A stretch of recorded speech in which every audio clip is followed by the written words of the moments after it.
Hey heroes, and welcome to another Canadian episode of History of the Marvel Universe. This channel is sponsored in part by Patreon supporters. If you would like to contribute and vote in monthly polls that help decide what topics get covered on the channel, then you can sign up for an amount of your choosing over at patreon.com/MaryMarvelite. The link is in the description below, along with other places you can find me. This week we're continuing our look at Canada's premier superhero team, Alpha Flight, and various threats they've faced over the years. In the previous Alpha Flight video, we covered villains like the seemingly immortal Deadly Ernest, who was ultimately sliced into pieces by his vengeful daughter, Nemesis. We talked about how the group's founder, James MacDonald Hudson, aka Guardian, was seemingly killed in an explosion, leaving his wife Heather to take over leadership of the team in his stead. We mentioned how Marina Smallwood temporarily succumbed to her savage alien side and subsequently left the team to isolate herself in the ocean. And we also explored how Elizabeth Two Young Men, daughter of the Alpha Flight member Shaman, discovered that she was the reincarnation of an ancient mystical hero called the Talisman. In the midst of all that, Aurora had a falling out with her twin brother, North Star, and continued to pursue a relationship with her teammate, Sasquatch. We'll come back to those two in a moment, but first, let's introduce another obscure villain, Gilded Lily. Her story begins in 1875 when she was simply Lillian von Lunt, a proper English lady driving through the Transylvanian Alps with her husband Lionel, until the uneven ground caused their vehicle to slip off the trail and crash. Lionel was killed on impact, but Lillian narrowly survived and stumbled into the nearby forest, where she came upon a castle belonging to the ancient Spanish alchemist Esteban Diablo. Suffice it to say, he's someone we could talk about in more detail in another video, and maybe we will one day. The important thing for this week is that Diablo rescued Lily and nursed her back to health. As time went on, Lillian found herself drawn to the charming Spaniard, and Diablo eventually revealed that he'd been using his alchemical potions to keep himself alive for the past 1,000 years. Wanting to learn more, Lily became both his lover and his apprentice. However, the following year, before he could reveal to her the secrets of his life-extending elixir, Diablo's enemies succeeded in sealing him away, locking him in a prison of steel and stone where he remained for the next century. Lillian soon learned that Diablo's own servants had betrayed him, allowing this to happen, but when one tried to capture her as well, she killed him and escaped. However, she was unable to free her lover from his prison. Retreating back to England, she attempted to uncover the secrets of immortality for herself using a fortune she inherited from her husband. She failed to recreate Diablo's elixir, but after a decade of experimentation, succeeded in transmuting lead into gold, and discovered a method of coating a living creature in the substance that would keep them alive indefinitely. Using this principle to craft a weapon hidden beneath her own skin, she returned to Transylvania to seek revenge on those who had betrayed Diablo. She found and seduced the first of her targets, who didn't recognize her, and the two were married within a month. The night of her honeymoon, she pulled the fake skin from her hand, revealing a golden prosthetic underneath, and used it to encase her new groom in a layer of gold that kept him alive and aware, but rendered him completely immobile. She then spread a rumor that her husband had abandoned her and continued her journey to take revenge on those who'd sealed away Diablo, ultimately collecting a total of 8 individuals she held responsible. To keep herself alive over the following decades, she replaced more and more of her body with cybernetics, preserving only her head and vital organs inside a golden shell. Now, if you're wondering what this has to do with Alpha Flight, Lillian von Lunt was apparently a relative of Walter Langowski, aka Sasquatch. And so, getting back to where we last left our heroes, Walter decided to take Aurora out to an old family property on Tamarind Island off the coast of BC. He believed that the house there had been abandoned for the better part of 50 years, but the two arrived to find an unstable Gilded Lily who coated Walter in gold and threatened to do the same to Aurora. Fortunately for them, Walter was able to break free by transforming into a Sasquatch form. After saving Aurora, Sasquatch theorized that Gilded Lily was simply some kind of robot and pulled the golden mask from her face, causing her remaining human parts to rapidly decay and her body turned to dust. The two moved into the property there, but the alterations that Walter had previously made to Aurora's powers rendered her less resilient to cold than she once was. One evening, while she and Walter were out on the water together, her Jean-Marie personality, which she had been repressing for months, finally forced her way to the surface once again. Using Aurora's powers for the first time since developing DID, Jean-Marie flew to Quebec and reunited with her twin brother, Jean-Paul, aka North Star. While there, the two siblings were attacked by a radical separatist known as Pink Pearl, who sought to bomb a meeting between the Prime Minister and the US President, and to frame Jean-Paul for it. Jean-Marie again shifted to her Aurora alter, who helped defeat Pink Pearl, thwarting her schemes. But because of this incident, Aurora learned of her brother's former terrorist connections, further straining their relationship. Now, for the next part of this week's video, let's turn our attention to another member of Alpha Flight, Naria, aka Snowbird. Naturally, we talked in depth about her origins in part 1, so you'll recall that she was the daughter of a human man and the Inuit goddess Nelvana, and that she was bred to oppose the other-dimensional great beasts. Her mystical birth was facilitated by shaman who allowed her to take human form by binding her to the material plane. We also previously mentioned how she took on a mortal identity as an RCMP records officer under the name Anne Mackenzie. So now let's look a little closer at her side of the story. Initially, when Alpha Flight operated under the jurisdiction of the federal government's Department H, Anne Mackenzie had an arrangement with her post's Chief Inspector, Cranmer, allowing her to leave her post to operate as Snowbird at her own discretion, without the rest of the department learning of her true identity. However, after Department H was defunded and Cranmer passed away, his successor, Chief Inspector Hamilton, had a little patience for Mackenzie's unexplained disappearances. Her fellow officer, Douglas Thompson, defended Anne, not knowing her secret, and began to develop feelings for her. But after one absence too many, Hamilton had Mackenzie locked up pending a full investigation. Naria contemplated what she wanted to do and wondered if her Anne Mackenzie identity was worth keeping without government support, but when the great beast Kolomak was inadvertently released by an oil drilling operation, Snowbird sensed his presence and broke out of her jail cell to confront him. You may remember that we briefly mentioned that battle in the previous video, in which Snowbird ultimately defeated the beast alone, imprisoning him under a mountain of tundra. We also talked about how Alpha Flight battled the vengeful group Omega Flight in New York. What we didn't mention was how during that battle, Naria grew weak as her life force was drained away. Shaman quickly realized that when he anchored her to the mortal plane as a newborn, he'd inadvertently bound her energy to Canadian soil, preventing her from leaving the country for long. While Shaman was distracted by Snowbird's condition, the Omega Flight member Smart Alec snuck up behind him and swiped his enchanted medicine bag. However, when he tried to look inside, his mind and soul were pulled into the pouch's mystical pocket dimension. Unsure of what to do, a shaman shrunk down Alec's comatose body and placed it in the pouch, hoping to someday restore him. Anyway, after that battle and the apparent death of Guardian, Snowbird returned to Canada where her life force recovered. After that, she once again took her human guise of Anne Mackenzie and went to visit her only friend outside of Alpha Flight, Officer Doug Thompson, seeing him for the first time since breaking out of jail. She revealed to him her dual identity, and Thompson in turn confessed that he was in love with her. Naria was initially taken aback by this, but came to realize that she felt similarly. However, when the two met again and Douglas kissed her, Anne pulled away. While her repressed human side longed to embrace him, her divine mission to oppose the great beasts took precedence over any earthly desires, a point she punctuated by showing him her godly visage, referred to as the true fires. It was after that when Snowbird joined Shaman, Talisman, and Puck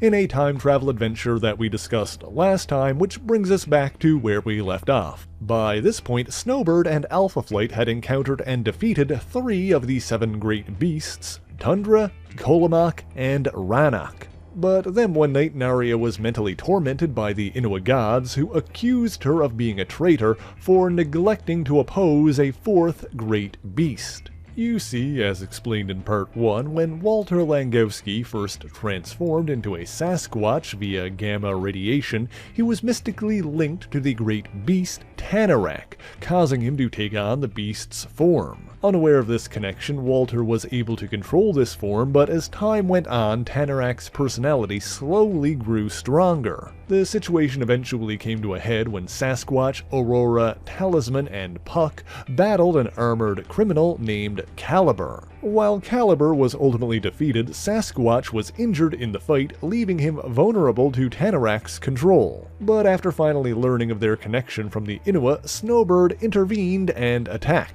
Naturally, this led to some confusion at first, but Narya quickly explained the situation to her teammates. With Tanaraq having gained full control, Snowbird faced him by using her shapeshifting powers to take a white-furred Sasquatch form herself, and in the end Snowbird won by ripping out Tanaraq's heart, but doing so killed Walter's physical body as well, much to Aurora's dismay. However, Snowbird explained that because of the transposition that had taken place, Walter's soul would have been sent to the realm of the great beasts, and with Shaman's medicine bag providing a method of breaching the Inua's barrier, the members of Alpha Flight were able to travel there to search for and retrieve it. While there, they encountered Tundra in his true form, as well as the remaining great beasts, Karyuk the Corruptor, Tolomak the Fire Beast, and Somon the Great Artificer, who controlled and directed the others. While Somon was particularly powerful and was able to drain the life force from North Star, Aurora, and Talisman, Snowbird was ultimately able to defeat her foe, restoring her friends and seemingly ending the threat of the great beasts. Meanwhile, back on Earth, Heather Hudson watched over Walter's mortal form, which Snowbird had crystallized in an attempt to preserve it. She was joined by her ally, Roger Box, who had redesigned his Box robot since last they met. That was done with the help of their mutual ally, Madison Jeffries, a mutant mechanic with the power to psionically manipulate inorganic material. Whereas the first Box robot was piloted using a psycho-cybernetic helmet, this updated model was made of a living metal alloy that Roger could phase into and control from within. But as I was saying, Box met up with Heather just in time to see Walter's petrified body begin to crumble and decay. And while the other members of Alpha Flight succeeded in retrieving Walter's soul, they returned too late to restore his original body. Unfortunately, Roger was willing to vacate his Box robot and allow Walter's disembodied spirit to inhabit it until another solution could be found. After that incident, with the great beasts seemingly defeated for good, Snowbird declared that her purpose had been fulfilled, and thus her time on Earth was at an end. However, she secretly returned to Douglas Thompson in Yellowknife to pursue a relationship and further explore her human side. The rest of the team regrouped and officially welcomed Roger Box into their ranks. However, Aurora revealed her brother's terrorist past to Heather and the others. They had a hearing to discuss the matter, and while Northstar was indignant, he also declared that there were parts of his past that he wasn't proud of, and that he did what he did because he believed it was right at the time. Now, for the next bit of our tale, let's recall from the previous video how when James McDonald Hudson was seemingly killed in an explosion, he triggered a failsafe at the last moment that saved his life by sending him through a space-time rift, depositing him in the distant past on the Jovian moon Ganymede, where he was rescued by an alien race called the Quirlin that rebuilt him into a cyborg before putting him in a stasis chamber so that he could catch up to his own time, and leaving for him a spacecraft that would take him back to Earth. What we didn't talk about was how when he finally arrived, landing in the Pacific Ocean, his stasis chamber malfunctioned, leaving him unconscious, and he was ultimately recovered by employees of the notoriously corrupt Roxxon Oil Company. By accessing his new cybernetic systems, Roxxon scientists learned what had happened, and the company decided to use the story of his survival to their advantage. They reprogrammed and rebuilt their robotic agent, Delphine Courtney, covering her in synthetic skin and endowing her with the powers necessary to impersonate Mac. The fake Guardian caught Alpha Flight's attention in a public battle with Caliber. He met with Heather and the others and used the story of what really happened to Mac to explain his apparent resurrection, but naturally omitting the part about Roxxon's interference,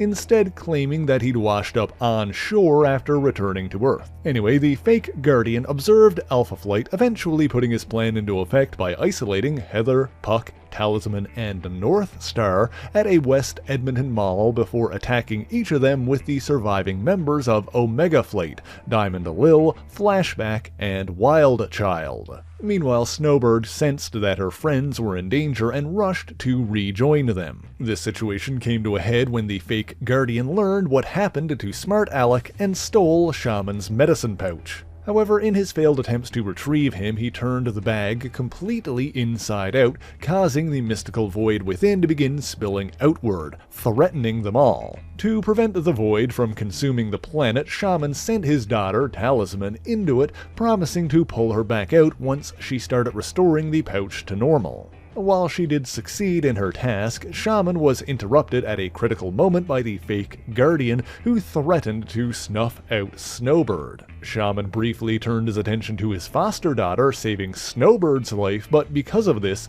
Talisman was unable to escape from the void alone and in that moment was lost in the restored medicine pouch. Omega Flight attempted to escape in the confusion, but they were stopped by Madison Jeffries, who used his powers to make a robot out of a car. Jeffries didn't exactly want to hurt his old friends, mind you, as he was previously a member of the defunct Beta Flight group alongside Diamond Lil and Wild Child. He and Lil even had a bit of a romance before the original flight program was defunded. And so Jeffrey's real goal was to take out Delphine Courtney, the fake Guardian, and to free the others from whatever influence it had over them. But when his own robot attacked the mechanical menace, Courtney used one of Flashback's temporal duplicates as a human shield, ostensibly killing him. If you recall, Flashback's powers worked by summoning versions of himself from the future, and so seeing his future self die was understandably distressing. In any event, Madison Jeffries then ended the fight using his own powers to psionically pull the Courtney Guardian robot inside out.